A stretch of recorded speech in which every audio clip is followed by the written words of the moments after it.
The drive to Knoxville takes 47 minutes from my place in Maryville. I know every curve, every pothole, every fence post along Route 129. I built that house in 2015, the year Claire married Marcus. Donna and I spent 11 months on it, foundation to roof, every nail, every beam. She picked the windows. I hung them. Before we continue, tell me where you're watching from in the comments. I love seeing how far our stories reach. And if you haven't yet, make sure to subscribe. New stories every day. Donna's been gone 3 years now. Ovarian cancer. 8 months from diagnosis to funeral. Claire didn't come home for the last 2 weeks. Said she couldn't get time off work. Marcus had a conference in Tampa. I buried my wife alone. The oak tree in the front yard has grown since then. I planted it the week Claire was born, 1989, a sapling no thicker than my thumb. Now it shades half the porch. The porch I built, the steps I leveled, the door I hung. I park on the street, not the driveway. Marcus doesn't like when I take his spot. His Audi sits there, black and polished, like something from a magazine. My truck is 12 years old, rust on the wheel wells, but the engine runs clean. I take care of what I own. Claire opens the door before I knock. She's wearing long sleeves in October, which isn't unusual, but her face is pale, drawn. She smiles, but it doesn't reach her eyes. "Dad, you're early." Traffic was light. She steps aside to let me in. That's when I see it. The limp. Her left leg drags slightly, a hitch in her step she tries to hide. I don't ask. I've learned that asking makes her retreat. The house smells like roast chicken and rosemary. Donna's recipe. Claire learned it young, standing on a step stool to reach the counter, Donna guiding her hands. I remember the way Donna laughed when Claire added too much salt. We ate it anyway.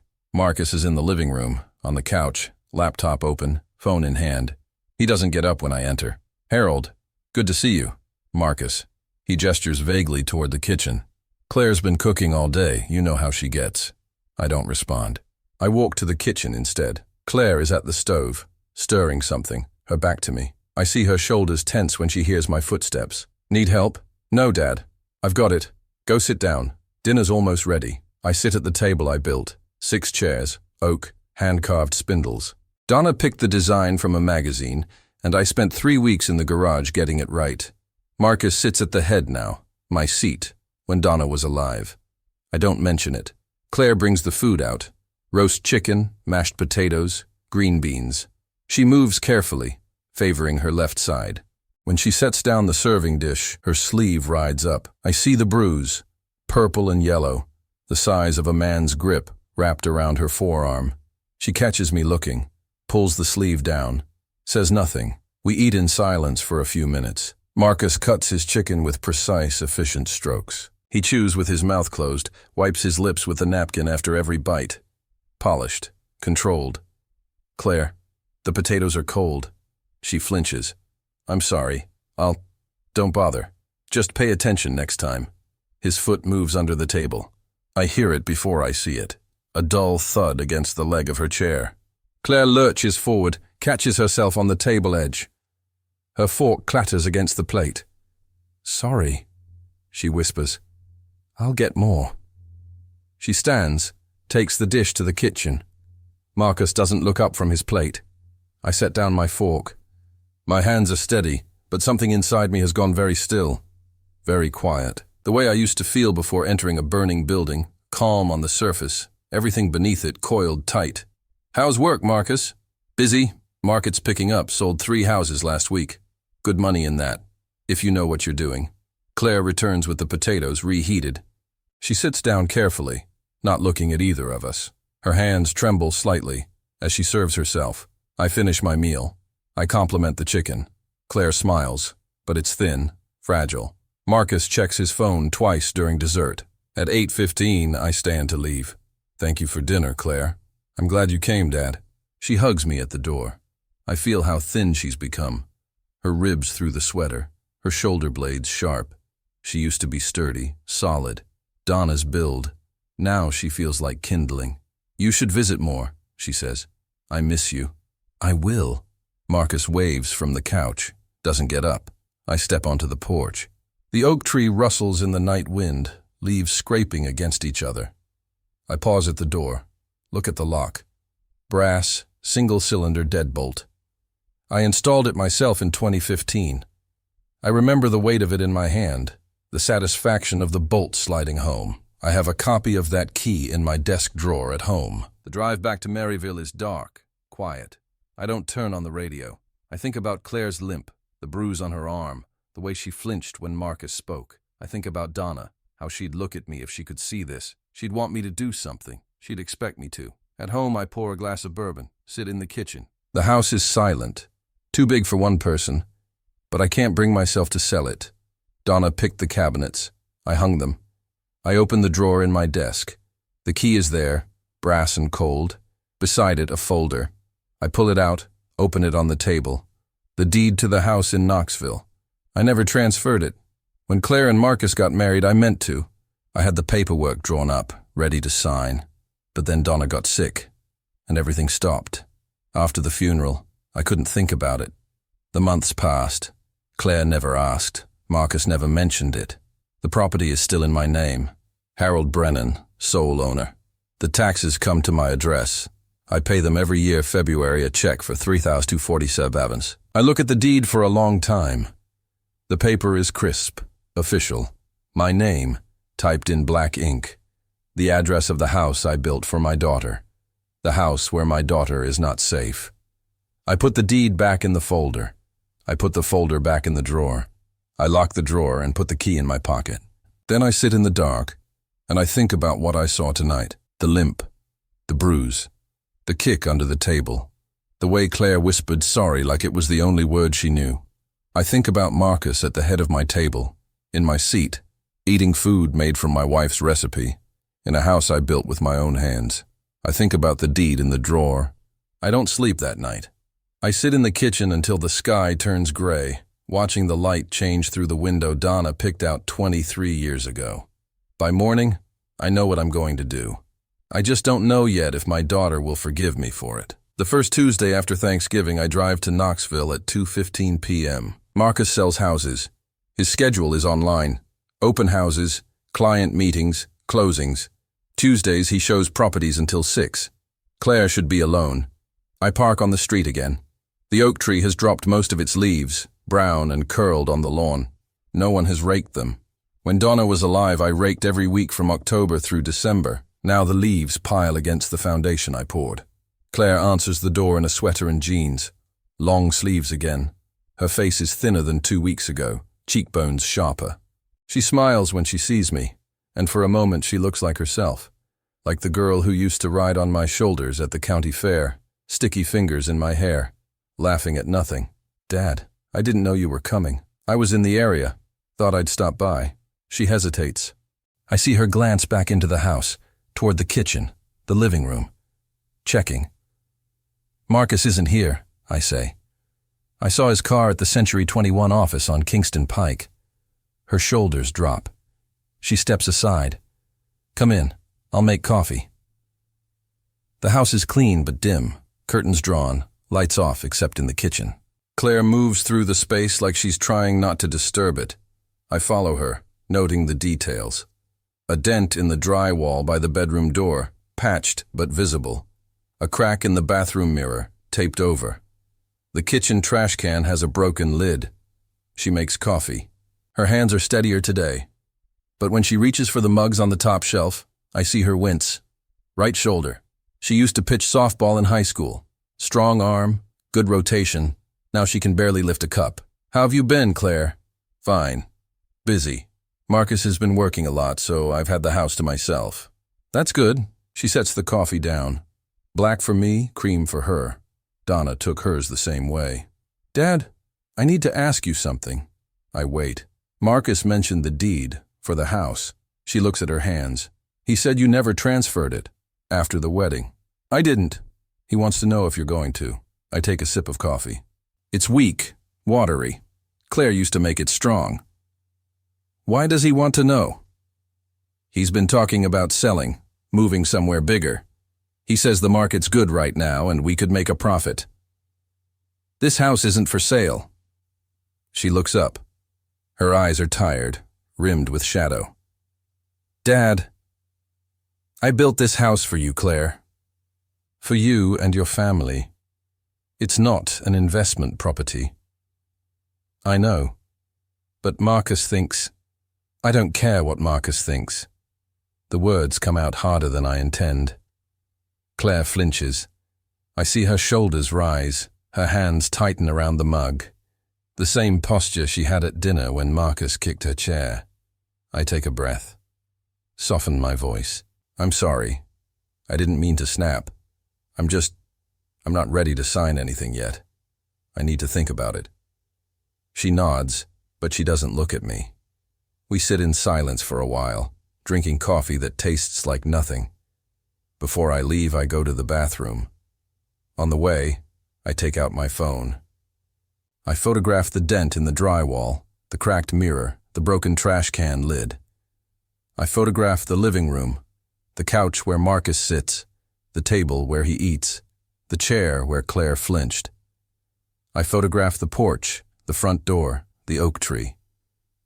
When I come out, Claire is washing the mugs. Her back is to me. Dad? Yes? Maybe don't come by without calling first. Marcus doesn't like surprises. All right. She turns around. Her eyes are wet, but she's not crying. I love you, Dad. I love you too, sweetheart. I hug her on the porch. She holds on longer than usual, her fingers gripping the back of my jacket. When she lets go, I see the bruise on her wrist, fresh, red at the edges, the shape of fingers. I don't say anything. I walk to my truck. I drive home. That night, I sit at my desk with the photographs on my laptop. I create a folder, Claire, October 2023. I label each image with the date, time, and location. The dent in the drywall, 11/28/23, 2:47 p.m. Hallway outside master bedroom. The bruise on her wrist, 11/28/23, 3:22 p.m. Front porch. I open a new document. I start a timeline. November 12th, dinner at Claire's house. Observed bruises on left forearm, limp in left leg. Marcus kicked her chair during meal. Claire whispered apology. November 28th, visited Claire alone. Observed bruise on right wrist, fresh. Photographed damage to interior walls, mirror, trash can. Claire reported Marcus wants to sell house. I save the document. I back it up to a flash drive. I put the flash drive in the locked drawer with the deed and the key. December comes. The temperature drops. I call Claire once a week, Sundays at noon. She answers, but the conversations are short. 5 minutes, 10. She says she's fine. She says Marcus is busy. She says she'll call me back, but she doesn't. The second week of December, I order a video doorbell online. Ring brand, 1080p, motion activated, cloud storage. I tell Claire it's an early Christmas present. Security for the house, peace of mind. She hesitates, but agrees. Marcus is at a closing. I install it myself in 40 minutes. The porch I built has a perfect angle for the camera. I can see the driveway, the front steps, the door. I link the camera to my phone. I get alerts every time someone approaches, every time the door opens, every time a car pulls in or out. I watch. December 14th, 6:42 p.m. Marcus arrives home. Claire opens the door. He pushes past her without speaking. She stumbles, catches herself on the doorframe. December 16th, 11:18 p.m. Marcus leaves the house, returns at 2:34 a.m. Claire does not come to the door. December 19th, 7:15 a.m. Claire takes out the trash. She's wearing a scarf wrapped high around her neck, despite the cold not being severe enough to warrant it. She moves slowly, carefully. December 21st, 4:47 p.m. Marcus's car in the driveway. I see movement through the front window, shapes, gestures, no audio, but I don't need it. I know what anger looks like. I spent 32 years as a carpenter. I know how a man stands when he's about to break something. I save every clip. I label them. I add them to the timeline. On December 23rd, Marcus calls me. First time he's ever dialed my number directly. Harold, we need to talk about the house. Well, what about it? Claire said you're not ready to transfer the deed. I want to know why. I told her, I need to think about it. What's there to think about? It's her house. You gave it to her. I built it for her. That's not the same thing. Silence on the line. I hear him breathing. Harold, I don't know what kind of game you're playing, But Claire and I are trying to plan our future. We can't do that if you're holding the title hostage. I'm not holding anything hostage. I'm taking my time. Take your time then. But don't expect to be welcome here until you figure it out. He hangs up. I sit in my kitchen, phone in hand. The house is quiet. Donna's chair is empty, the way it's been for 3 years. I look at the window she picked, the cabinets I hung, the table where we ate 10,000 meals together. I think about Claire in that house, the house I built, the house where she flinches when a man speaks. I open the drawer. I take out the folder with the deed. I look at my name, typed in black ink. Harold Brennan, sole owner. I put the folder back. I lock the drawer. Then I open my laptop and watch the camera feed. The porch is dark. The oak tree is bare. The door is closed. I'll wait. I've been waiting my whole life for the things that matter. I can wait a little longer. But I won't wait forever. January in Maryville is gray. The mountains disappear behind clouds for days at a time, and the light never quite arrives. I wake at 5, same as always, but the house feels heavier in winter. The furnace runs all night. The windows fog with condensation. I wipe them every morning, the way Donna used to, but the cold keeps coming back. I call Claire on New Year's Day. No answer. I leave a message. Happy New Year, sweetheart. Just wanted to hear your voice. Call me when you can. She doesn't call back. I try again on January 3rd, January 7th, January 12th. Each time the phone rings 4 times, then voicemail. Her voice on the recording sounds like a stranger. Flat, rehearsed, the way people sound when they're reading from a script. You've reached Claire. Leave a message. I leave messages. I keep them short. I don't mention Marcus. I don't mention the deed. I just say I love her. I'm thinking of her. I hope she's well. She doesn't respond. The camera keeps recording. I watch the footage every night after dinner, sitting at the kitchen table with my laptop open and a glass of bourbon I barely touch. The patterns become familiar. Marcus leaves at 8:15 a.m., returns between 6 and 7 p.m., sometimes later. Claire doesn't leave the house at all. January 8th, 9:32 a.m. The mail carrier approaches the porch. Claire opens the door, takes the mail, closes the door. She's wearing the same gray sweater she wore on December 19th. Her hair is unwashed, pulled back. January 11th, 2:17 p.m. A delivery truck stops at the curb. Claire doesn't answer the door.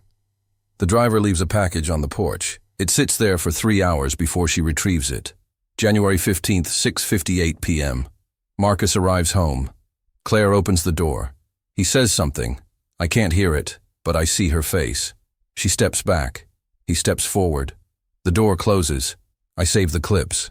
I add them to the timeline. The folder is thick now. Dozens of entries, photographs, videos, evidence of something I can't yet name. On January 18th, I drive to Knoxville. Not to Claire's house, to the neighborhood. I park on a side street 2 blocks away, and I walk. The sidewalks are empty. The trees bare.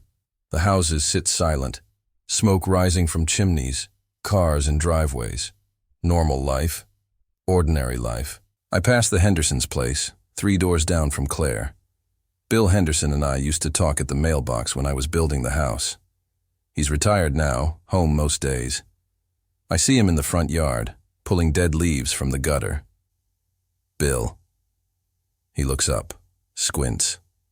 Harold? That you? Yeah, just in the neighborhood. He wipes his hands on his jeans, walks over. His face is friendly but cautious. Haven't seen you around in a while. How's Claire? That's what I wanted to ask you. He pauses, looks down the street toward my daughter's house. I don't like to gossip, Harold. I'm not asking for gossip. I'm asking if you've seen my daughter. He's quiet for a moment.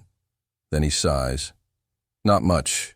She used to walk every morning, you know, rain or shine. Past our place, down to the park and back. But I haven't seen her out in, must be 3 weeks now, maybe more. Have you seen anyone else? Visitors? Just Marcus, coming and going. He hesitates. There was one night, maybe a week ago, I heard shouting. Couldn't make out the words, but it was loud. Then nothing. I nod. I thank him. I walk back to my truck. That night, I don't watch the footage. I sit in the dark and I think about Claire walking to the park every morning, the way Donna used to walk, steady and purposeful, breathing the air, watching the trees. I think about her not walking anymore, not leaving the house, not answering the phone. I think about the shouting Bill Henderson heard. The next morning I call a lawyer. His name is David Chen, family law, office on Gay Street in downtown Knoxville. I found him online. Good reviews, 20 years experience, no flashy advertising. I make an appointment for January 22nd at 10 a.m. His office is on the 3rd floor of an old building, brick and tall windows. The receptionist offers me coffee. I decline. I sit in a leather chair and wait. David Chen is younger than I expected. Mid-40s, neat suit, calm eyes. He shakes my hand, gestures to a chair across from his desk. The desk is clean, organized, a family photo on the corner. 2 kids, a wife, a dog. Mr. Brennan, what can I do for you? I tell him. I start at the beginning, the house, the wedding, Donna's death, the deed I never transferred. I tell him about Thanksgiving dinner, the limp, the bruise, the kick under the table. I tell him about the camera, the footage, the timeline. I tell him about Claire not answering the phone, not leaving the house, not walking to the park. He listens without interrupting, takes notes on a yellow legal pad. When I finish, he sets down his pen. You have documentation, that's good, but I need to ask you some questions. Go ahead. Has Claire ever told you directly that Marcus is abusing her? No. Has she asked for help? No. Has she indicated she wants to leave him? No. He nods slowly. Mr. Brennan, I understand your concern. What you're describing sounds serious, but legally, Claire is an adult. She has the right to make her own choices, even if those choices put her at risk. She's not making choices. She's trapped. That may be true, but unless she files a police report, seeks a protective order, or asks for help directly, there's very little the legal system can do. I feel something tighten in my chest. The same feeling I had at Thanksgiving, watching Marcus kick her chair. What about the house? The house is different. You own the property. You have rights. What kind of rights? He leans back in his chair. As the legal owner, you can request access to the property for inspection or maintenance, or you can also initiate eviction proceedings against the occupants, with proper notice. Eviction? Yes. Tennessee law requires 60 days written notice for month-to-month occupancy. Since Claire and Marcus have never signed a lease, and you've never formally transferred ownership, they're essentially tenants at will. I sit with that for a moment. Tenants at will. In the house I built. The house where my daughter is afraid to answer the phone. If I evict them, I say, what happens to Claire? That depends on Claire. She could leave with Marcus. She could stay and contest the eviction. She could come to you. And if Marcus won't leave, then you involve the sheriff. But it rarely comes to that. Most people leave when they get the notice. They don't want the legal hassle. I look at him. He looks back at me. His eyes are steady, professional. Mr. Brennan, I have to ask you something. Ask. What do you want here? Do you want the house back? Or do you want your daughter back? The question lands like a weight. I don't answer right away. I think about Claire at 6 years old, riding on my shoulders at the fair. Claire at 16, pitching a no-hitter in the regional semifinals. Claire at 26, standing in the frame of the house I built for her, smiling, saying, Dad, it's perfect. I think about Claire now, thin, silent, bruised, not answering the phone, not walking to the park. I want her to be safe, I say. That's not what I asked. I look at him. I think about the deed in my drawer, the key in my pocket, the footage on my laptop. I don't know, I say. I don't know yet. He nods. He doesn't push. Take some time. Think about what you want to accomplish. When you're ready, call me. I'll help you with whatever you decide. I shake his hand. I leave the office. I walk to my truck in the cold January air, breath fogging, hands in my pockets. The mountains are invisible behind the clouds. The sky is flat and gray, the color of nothing. I drive home. I sit in the kitchen. I open the drawer and look at the deed, the key, the flash drive. I think about David Chen's question. Do you want the house back, or do you want your daughter back? I close the drawer. I lock it. I don't have an answer yet. but I know I'm running out of time to find one. I send the notice on February 1st. David Chen prepares it. Formal language, legal citations, certified mail with return receipt. 60 days to vacate. The letter is addressed to Marcus Webb and Claire Brennan, occupants of the property at 2847 Oakmont Drive, Knoxville, Tennessee. My name is at the bottom, typed in black ink. Harold Brennan, owner. I drive to the post office myself. I watch the clerk stamp it, weigh it, drop it in the bin. I keep the receipt. I add it to the folder. Then I go home and wait. The call comes 3 days later, February 4th, 7:48 p.m. Marcus. What the hell do you think you're doing? His voice is tight, controlled, but I hear the anger underneath. The same tone he used at Thanksgiving when Claire's potatoes were cold. I'm exercising my rights as property owner. Your rights? That house belongs to Claire. You gave it to her? I built it for her. I never transferred the deed. That's a technicality. You know damn well what your intentions were. My intentions were for my daughter to have a safe home. That's not what I'm seeing. Silence. I hear him breathing. What exactly are you seeing, Harold? I think you know. More silence. When he speaks again, his voice is quieter, colder. You're making a mistake, a big one. I'm a lawyer. I know people. I can make your life very difficult. I'm sure you can. If you don't withdraw that notice, I'll sue you for fraud, for breach of implied contract, for intentional infliction of emotional distress. I'll drag you through court for years. I'll take everything you have. I look out the window. The sun is setting behind the mountains, the sky turning orange and purple. Donna loved this time of day. She used to sit on the porch and watch the light change, a glass of iced tea in her hand. Do what you need to do, Marcus. So will I. I hang up. The next 2 weeks are quiet. No calls from Marcus. No calls from Claire. The camera shows the same patterns. Marcus leaving, Marcus returning, Claire invisible behind closed doors. I watch the footage every night, but there's nothing new. Just the slow repetition of a life I can't reach. On February 19th, I come home from the hardware store and find a car in my driveway. Not Marcus's Audi. A Honda Civic, silver, mud on the wheel wells. I park on the street and walk up the path. Claire is sitting on my porch. She's wearing jeans and a coat I don't recognize. Too big for her, men's cut. Her hair is pulled back, face pale. No makeup.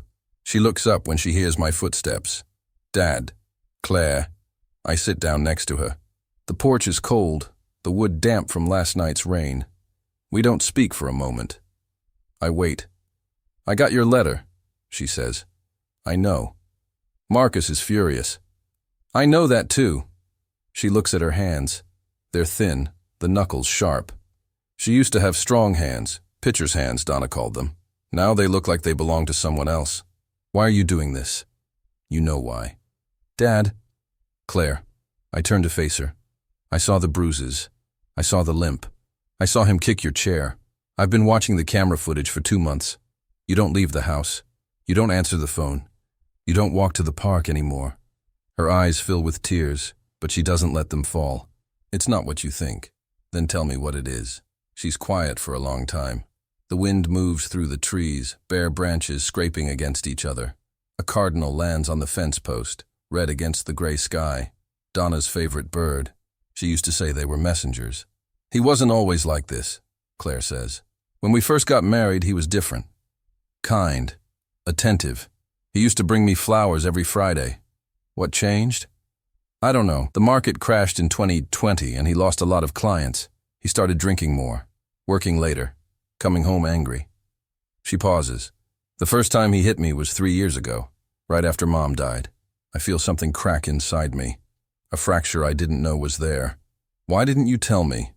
I was ashamed. And I thought it was my fault, that I was doing something wrong, that if I just tried harder he'd go back to the way he was. Claire, I know it doesn't work that way, but when you're in it, you can't see it. You just keep thinking. Maybe tomorrow, maybe next week, maybe if I'm better. She wipes her eyes with the back of her hand. The sleeve of the coat rides up. I see the scar on her wrist. Thin, white, old. I don't ask about it. I don't want to know. What do you want to do? I ask. I don't know. Do you want to leave him? She doesn't answer. The cardinal flies away, a flash of red against the clouds. Claire, I need you to answer me. I'm scared, Dad. I know, but I can help you. I have evidence, photos, videos, a timeline. I can get you a protective order. I can get him out of that house. And then what? Where do I go? What do I do? You come here, you stay with me. We figure it out together. She looks at me. Her eyes are red, wet, but something in them has shifted. A small light, faint but present. You'd do that? Claire, I built that house for you. But this house... I gesture at the porch, the door, the windows Donna picked. This house is yours too. It always has been. She's quiet for a moment. Then she nods, slowly. Okay. I'll leave him. But I need time. I need to get my things, my documents. I need to do it right. How much time? A week, maybe 2. I want to argue. I want to put her in my truck right now and drive her away from that house and never look back. But I know Claire. She needs to do this her way. 2 weeks, I say. But I'm going to file for the protective order now. And I'm going to give David Chen everything I have. Who's David Chen? My lawyer. She almost smiles. Almost. You have a lawyer. I have a lot of things I didn't have before. She stands up. I stand up with her. She hugs me on the porch the way she did at Thanksgiving. But this time she doesn't tremble. This time she holds on like she means it. I love you, Dad. I love you too, sweetheart. She walks to her car. I watch her drive away, the silver Honda disappearing down the road toward Knoxville. That night, I call David Chen. I tell him Claire is leaving. I tell him I want to file for a protective order against Marcus, harassment, intimidation, documented history of physical abuse. I tell him I'll bring the full file tomorrow morning. This is good, Harold, he says. This is the right move. I know. But I have to warn you. Marcus will fight. He'll claim you're lying, exaggerating, interfering in their marriage. It could get ugly. I've seen ugly. I can handle it. I hang up. I open the drawer. I take out the folder, the deed, the key, the flash drive, the photographs, the timeline. 2 months of evidence, organized and labeled. Proof of what I saw.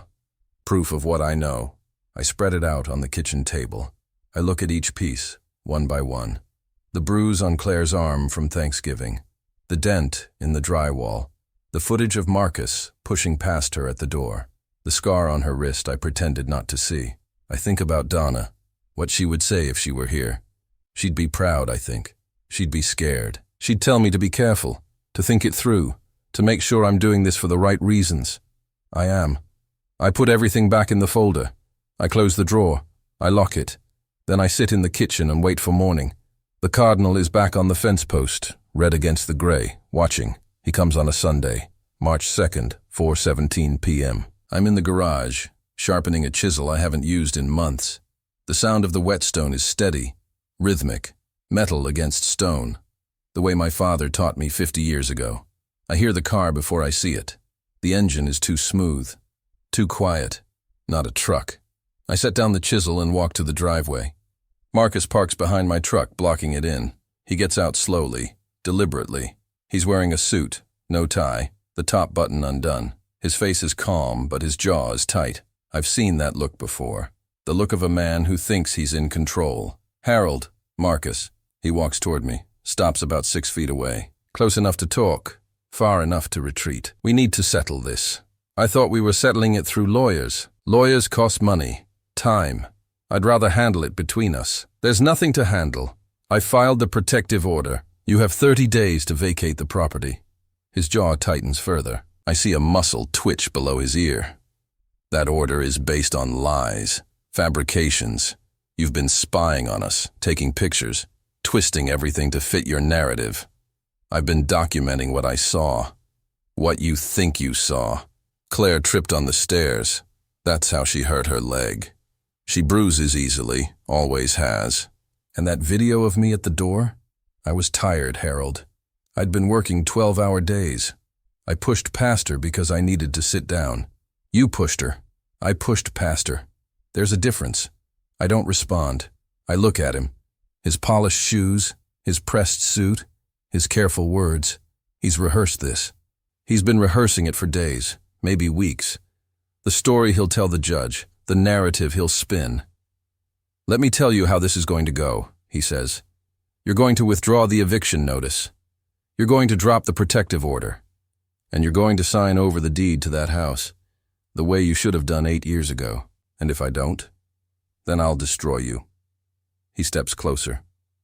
"I'll sue you for defamation, for invasion of privacy, for intentional interference with my marriage. I'll subpoena your bank records, your medical records, your phone. I'll depose your neighbors, your friends, anyone who's ever known you.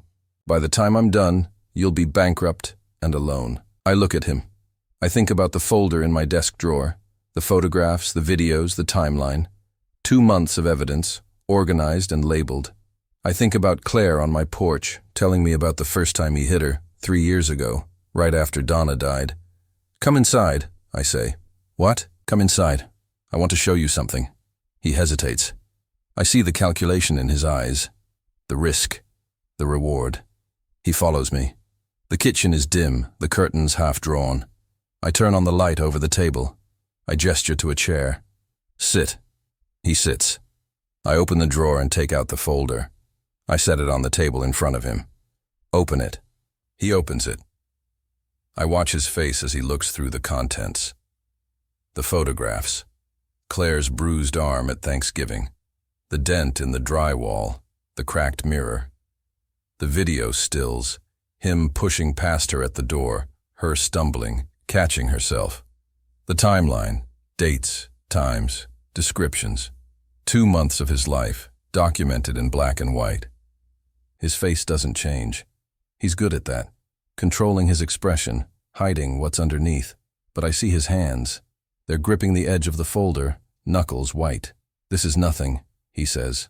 "Circumstantial. Out of context. Maybe. But there's more." I take out the flash drive. I plug it into my laptop, which is already open on the counter. I turn the screen toward him. This is the footage from the doorbell camera. Every clip from November through February. Timestamps, cloud backup, chain of custody verified by my lawyer. I press play. He watches. I watch him. December 14th. Marcus arriving home, pushing past Claire at the door. December 21st. The shapes through the window, the gestures, the anger. January 15th. Claire opening the door, stepping back as Marcus steps forward. His jaw is tight now, his breathing shallow. He's still gripping the folder. I also have medical records, I say. Claire visited the urgent care clinic on December 28th. Bruised ribs, contusions on her upper arms. She told them she fell down the stairs, but the doctor noted the injuries were inconsistent with a fall. He noted they were consistent with blunt force trauma from a hand or fist. Marcus looks up at me. His eyes are hard, flat. She'll never testify against me. She already has. I hear the front door open, footsteps in the hallway. Claire appears in the kitchen doorway. She's wearing jeans and a sweater. Her own clothes this time, not the oversized coat. Her hair is down, clean. She looks thin, tired, but she's standing straight.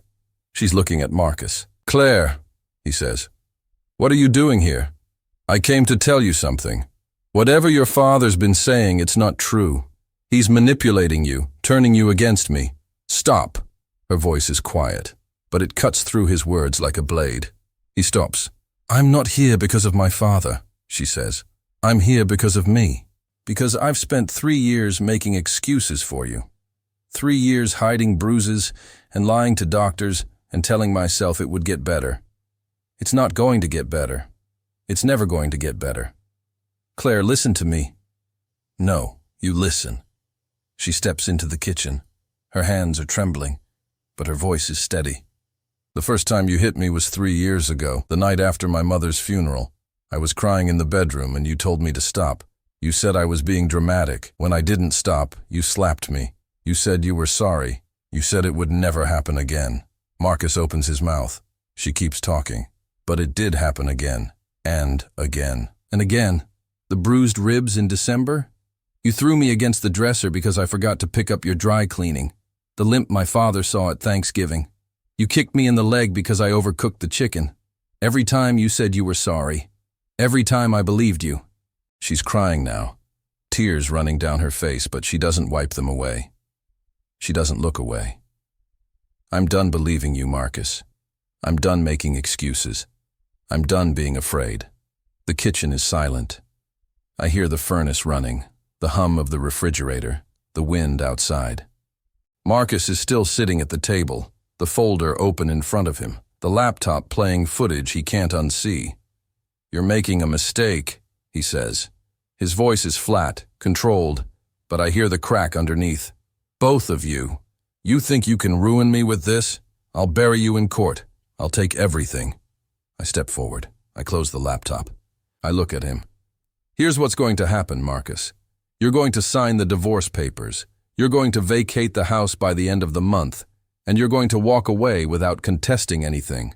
The property, the protective order, any of it. And if I don't?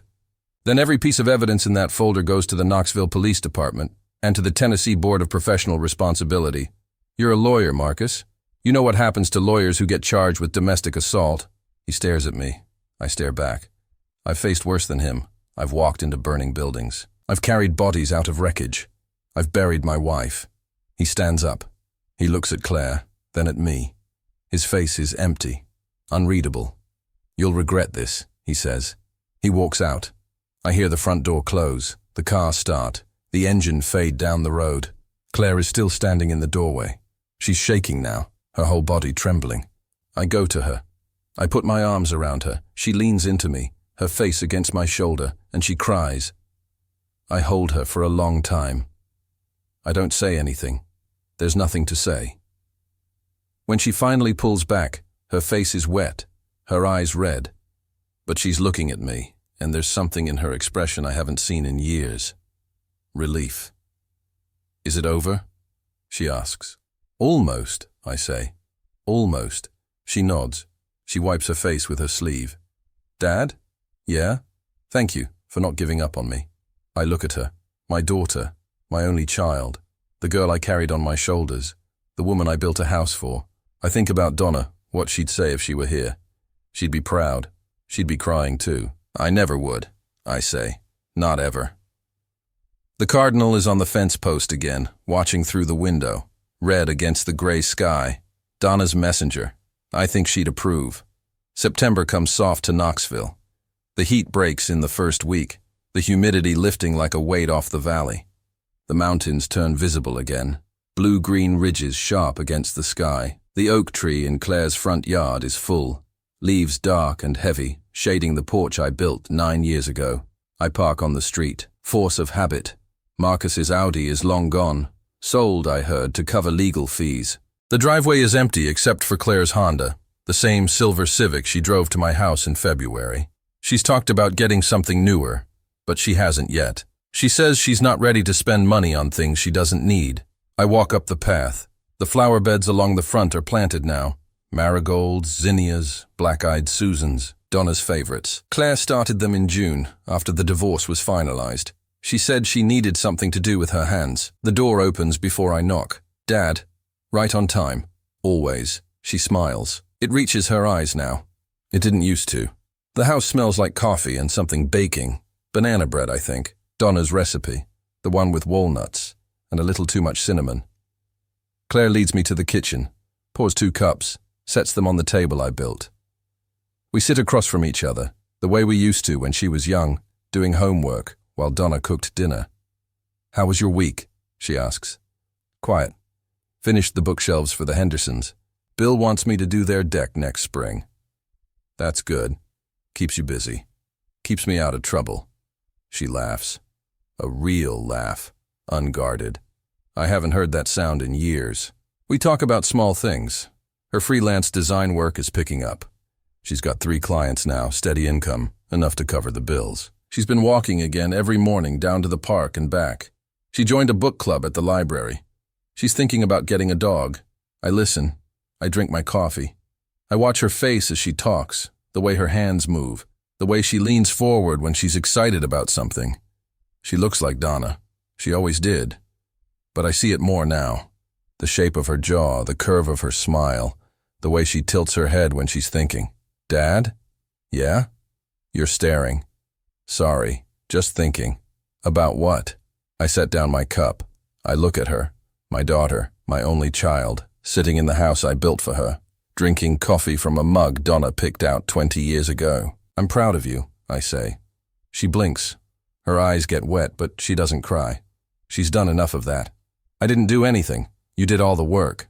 That's not true. I gave you information. You made the choice. I almost didn't, but you did. That's what matters. She's quiet for a moment. She looks down at her hands, wrapped around the mug. The bruises are gone. The scars are fading. Her grip is steady. I think about it sometimes, she says. What would have happened if you hadn't sent that letter? If you just signed the deed over, the way Marcus wanted? I think about it too. I'd still be here, in this house, with him. Maybe.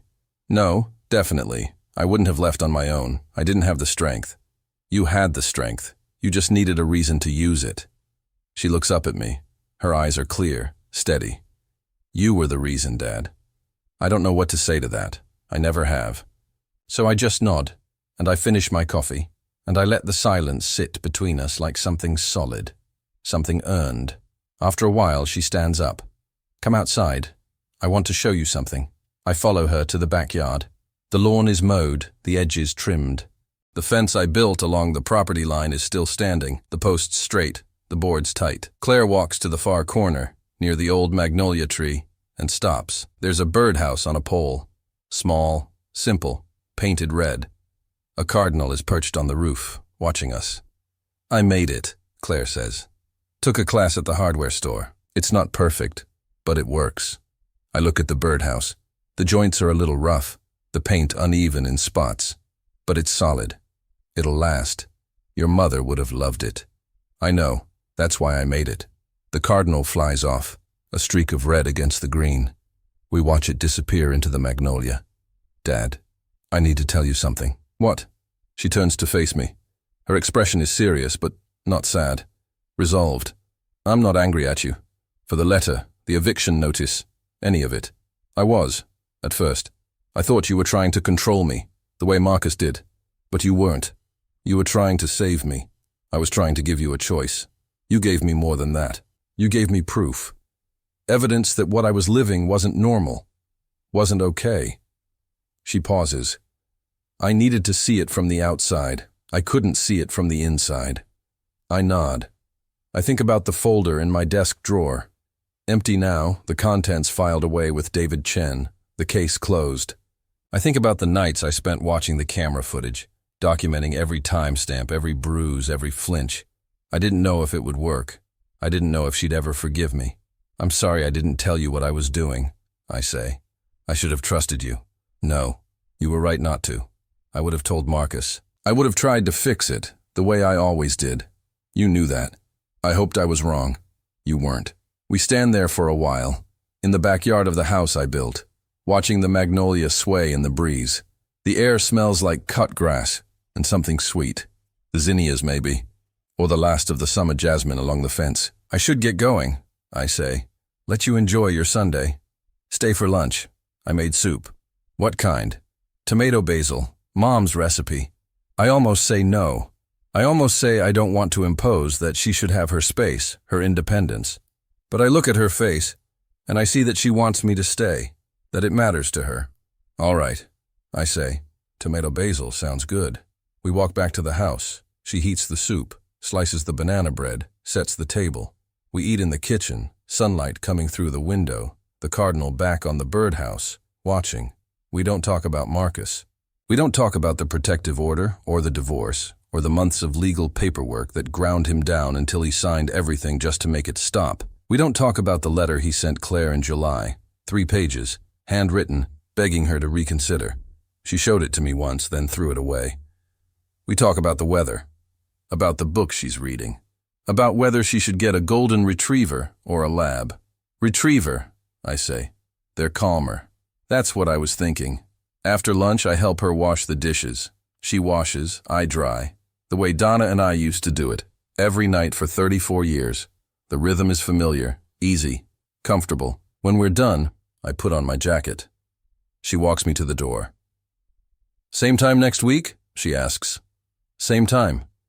She hugs me on the porch, holds on for a moment, then lets go. Thank you, Dad. For what? for building me this house. I look at her. I look at the porch, the door, the oak tree shading the yard. I think about the nails I drove, the beams I lifted, the windows Donna picked. I think about the deed in the drawer, signed over now, Claire's name in black ink, the way it should have been from the beginning. It was always yours, I say. I just had to make sure you knew it. She smiles. I walk to my truck. The drive back to Maryville takes 47 minutes. I know every curve, every pothole, every fence post. The mountains are clear today, blue ridges against a blue sky. The air through the window is cool, clean. I think about Claire in that house. Safe, whole. Planting flowers in Donna's garden. Building birdhouses for cardinals. Making soup from her mother's recipe. I think about the folder, empty now. The evidence filed away, the case closed. I think about Donna. What she'd say if she were here. She'd say I did the right thing. She'd say she always knew I would. I park in my driveway. I walk into my house. The house Donna and I shared for 34 years. The house where we raised Claire. The house where I buried my wife and learned to live alone. I make a cup of coffee. I sit at the kitchen table. The house is quiet, but it's not empty. Not anymore.